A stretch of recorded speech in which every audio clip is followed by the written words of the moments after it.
Remember all those offcuts I picked up at that wood shop the other day, like this piece of Seco? Well, I had several pieces of oak. So today I'm going to take 2 of those pieces of oak and I'm going to turn them into a 3/4 inch platter. One of them I think is 8 inches across, one of them is maybe about 11. And I'm going to embellish them in a number of different ways. One of them, I'm going to use a texturing tool. If you don't have expensive tools like that, that's okay. I'm going to show you another way that you can embellish the piece and still get a really pretty result. So let's get over to the lathe and see what we can come up with. Again, I've got me a center point, so I'll stick that on here, and we'll just drive this flat against the chuck jaws. I did not see that when I was working that over, so I'm going to have to address that because it's kind of right in the middle of what I want. So first thing we're going to do is make it round.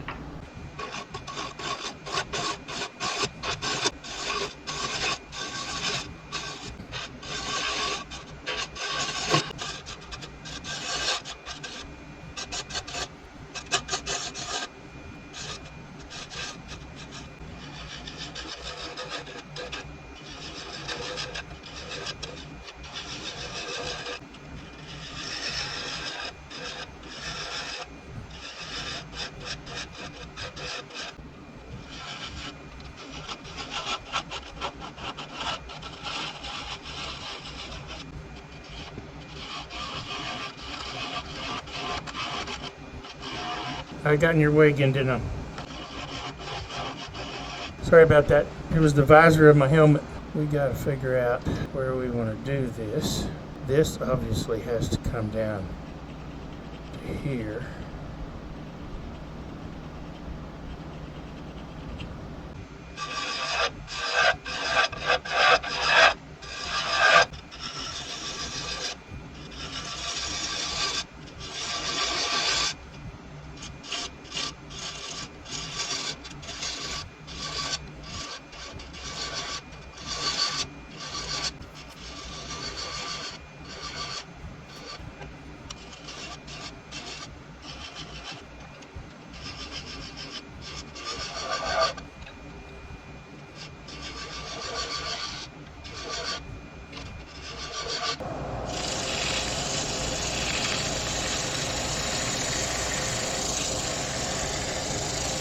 That looks nice.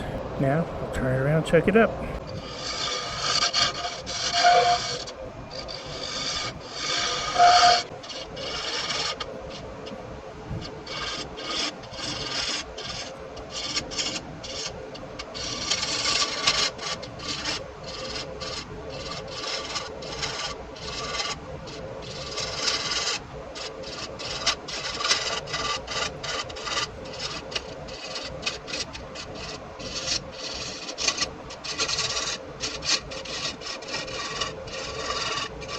All right, now I need to angle that.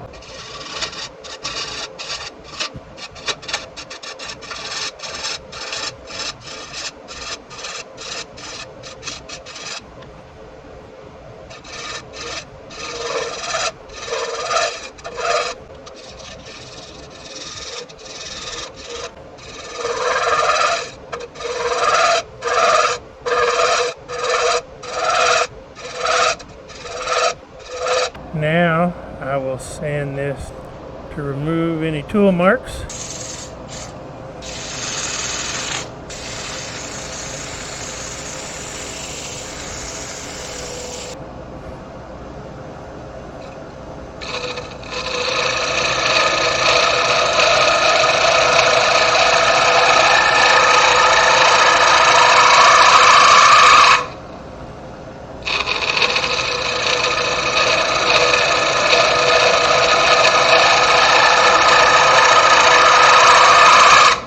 Okay, it looks like a ragged mess, but that's what I wanted it to look like.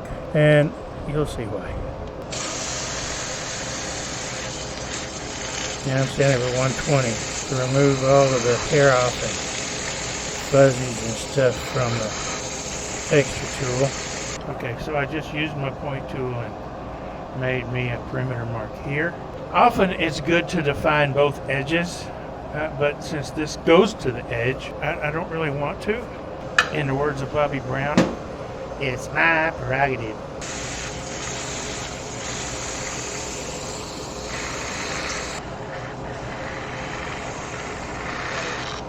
Okay, that was 400. I don't need to go any further.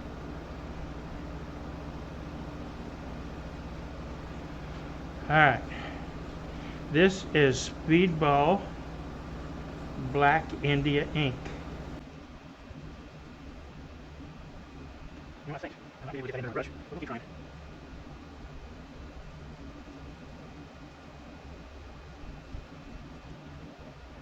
Oops.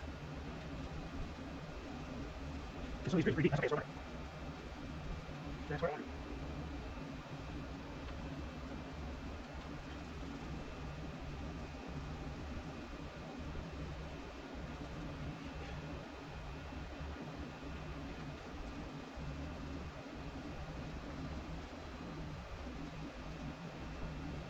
I'm going to let this dry overnight, and I will come back in the morning and knock it back, and then I'll show you what we're going to do to this.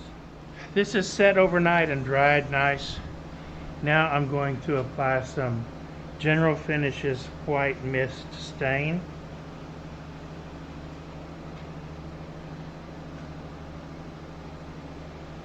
Get it all down into the pores and in the crevices left from the crown texturing tool.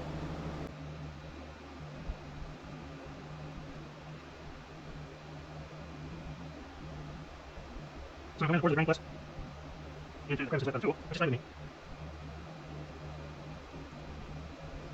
As long as it gets all of them.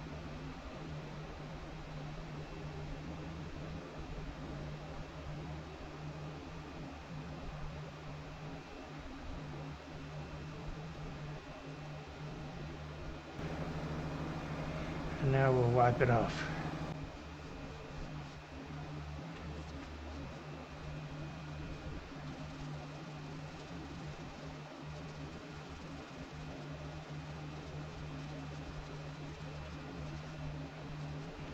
Now we want to get as much off of the surface as we can, because I don't really want to sand this back. I'm just going over the surface, and you can see what it leaves. That was a weird looking piece in the grain. That might have been a knot or something, I'm not real sure. But there's grain structure all around it. And you can still see the grain running through. But you can also see the texturing. So I'm happy with that. Now I will let this piece dry, and I will come back after and hollow out the middle and sand the inside up, and it'll be ready for finish on the front. Now if you don't have that white stain, you could use white acrylic paint to fill those. You just have to be careful, make sure you wipe it off very quickly as you go. Another option would be to use cheap flat black spray paint. I've done that before. So just cheap flat black spray paint to put on there.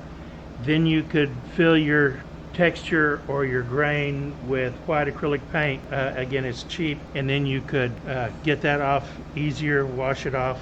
Just be careful not to get the water. Use a damp cloth, not a wet one, and not so you don't wash the white out of the grain. So that's another option. There's all kinds of ways to do this.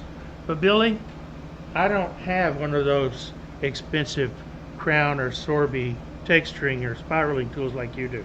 A chatter tool, this oak is hard enough that a chatter tool, which are relatively inexpensive and pretty easy to make, there's videos out there how to do that, will give you some interesting effects too that will hold the stain. Or if you have a Dremel or a rotary tool, you can go in with a burr and just make random cuts out of it and accomplish the same thing. You just use your imagination. There's all kinds of things that you can do to embellish a piece that's got relatively plain grain to it, like this piece of oak did.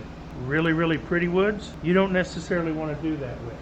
With those, there's another option. I'll show you that with another platter. This one has some relatively nice figure in it. So this piece I will embellish as well, but I'm not going to do it with tools. I'm going to embellish this after I get it turned. I'm going to embellish this simply with stains. Okay, Got my contraption on because I'm turning oak. Have my dust collector on as well. I've got some spots here that I filled with medium thick CA. Hopefully they've had enough time to cure. So let's get this round and then we'll flatten this face.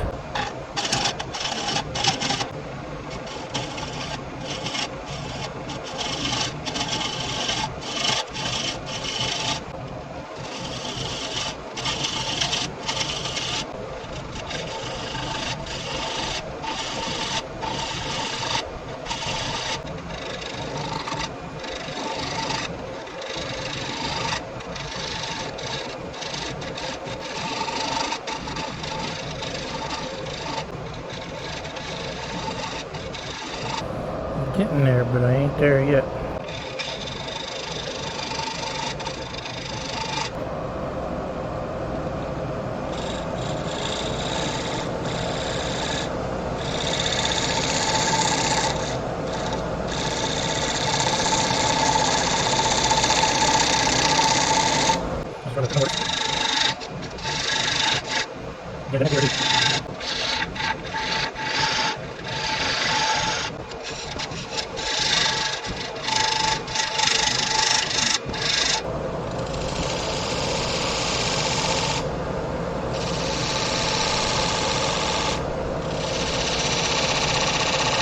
This is where I want.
Okay, the front is done except for hollowing it out. Now I'm going to flip it over, chuck it up, and we will work on the back. Okay, I turned it around. I got my mortise cut in it. Now, while I'm figuring out which of these colors I want to use, I'm going to go ahead and shape the bottom. I'll define the size of my foot first.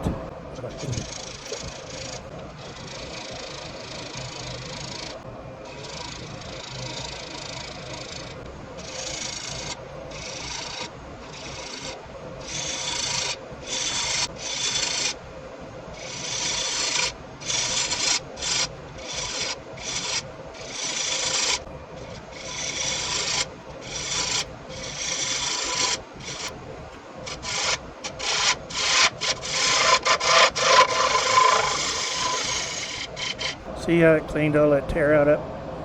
I was going this way into the grain. That's the beauty of the 40/40 gouge. It loves in grain.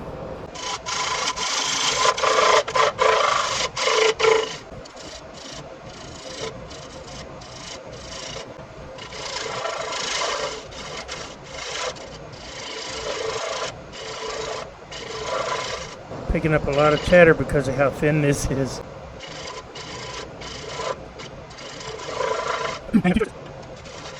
Now this is the bottom, of course, but if it were the top, where you get that chatter, you could not sand it out. You could make it chatter on purpose, and that would give you some texture. But this is the bottom. I don't want any texture. Okay, so this is the profile. I think it's time to sand it up. I'm leaving that foot a little bit wide because when I turn it around, I don't want it to blow this out, and I think that's a good proportion anyway. This looks like it's twice as wide as this, which is what you want. You want a rule of thirds, which is really close to the Fibonacci scale. It's not exact, but it's close enough. So the rule of thirds is what I usually go for shape-wise.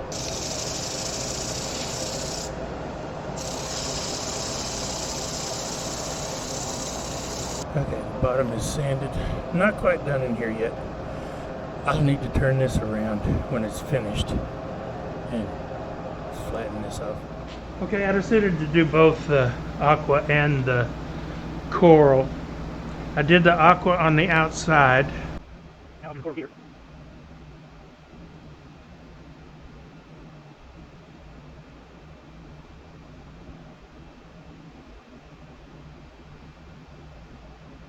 In here, I don't have to be quite so careful.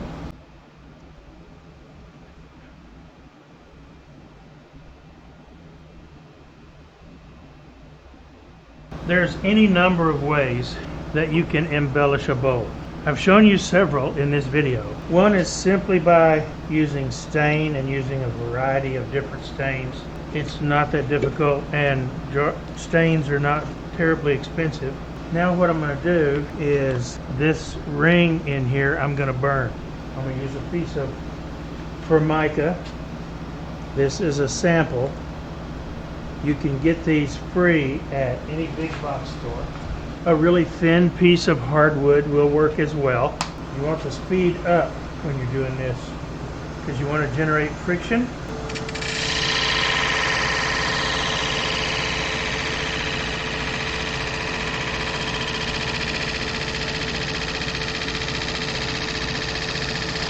The faster the better, and the more friction the better. So now we've got a nice demarcation line there. And I'm going to use my bottom of the bowl gouge to hollow this out because I don't want to go very deep. About that deep. Right there is all I want to go. And I'm close to that now.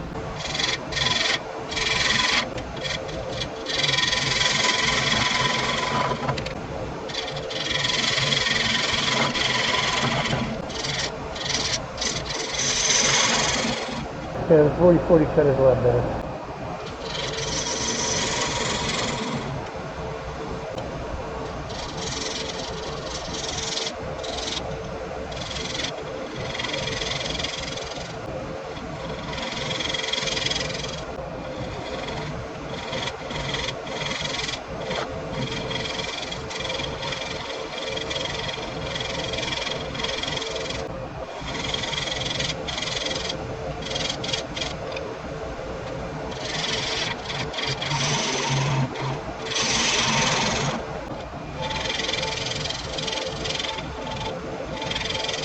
That actually looks pretty good.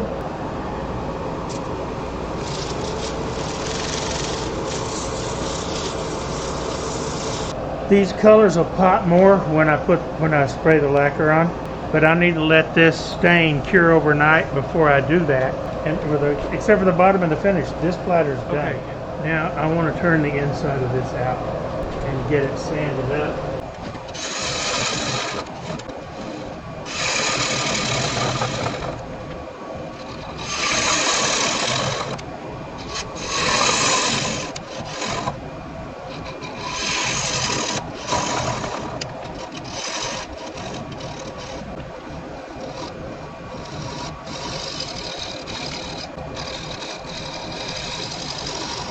Yeah, I'm hitting grain structure. It's supposed to be bouncing me around.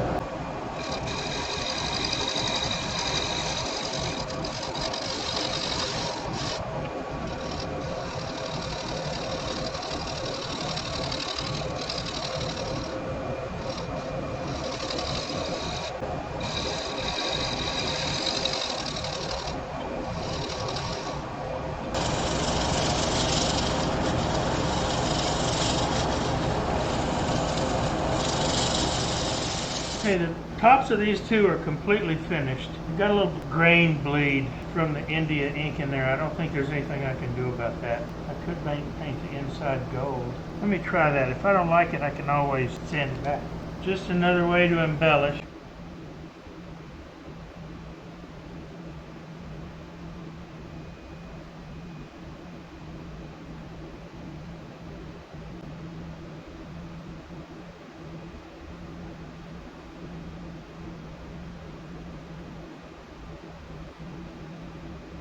I'll spray the finish on these two tomorrow because I need to let this dry for 24 hours.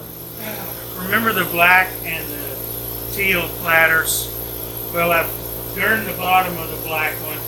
It was recording at one point. So I've flattened off the bottom of the teal one, and I put 2 burn rings in. I've got a little bit of tear out right here, and I've got a little bit of tear out in one spot out here. So I'm hitting this with 80.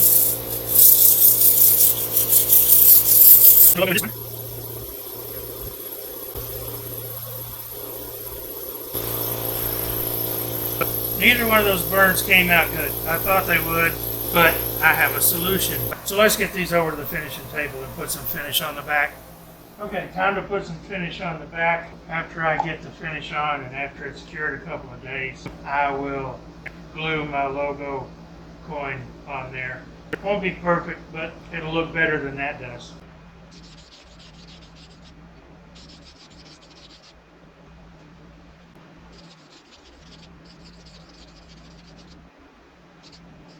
Now I will let this sit for 30 minutes, put another coat on, and so on until I'm happy with how it looks. 3, maybe 4 coats. So I got these finished. If you remember, this was an offcut from that wood shop. He had glued up some oak into panels to make some things. It's just red oak, lacquer finish, buffed and polished with abrasive paste and polish and restoring paste. Couldn't get a good burn in it, so I glued my logo coin in, and I think it came out really cool.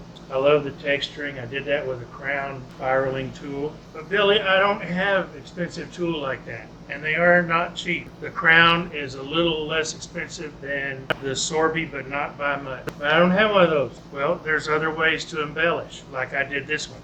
If you remember, this was a long piece of red oak board that I brought home and I cut and then glued into a platter. And again, lacquer finish, buffed and polished with abrasive paste and polish and restoring paste. And I didn't texture this one. I left it natural. You can see all of the grain structure, but I did stain it with some relatively inexpensive stains. They're made by Rust-Oleum. They come in a number of colors. This is vintage aqua, I think, but it's an aqua, and this stain is coral, and I think they go nicely together. So there's any number of ways you can embellish platters, bowls, and whatnot. So just another way that turn inexpensively and create really nice products. In the next few videos, I'm going to be continuing on with turning on the cheap thing before I get back to something else. But I got 2 more projects in the works that goes along this line. I think you'll like them. At least I hope you do. So stay tuned.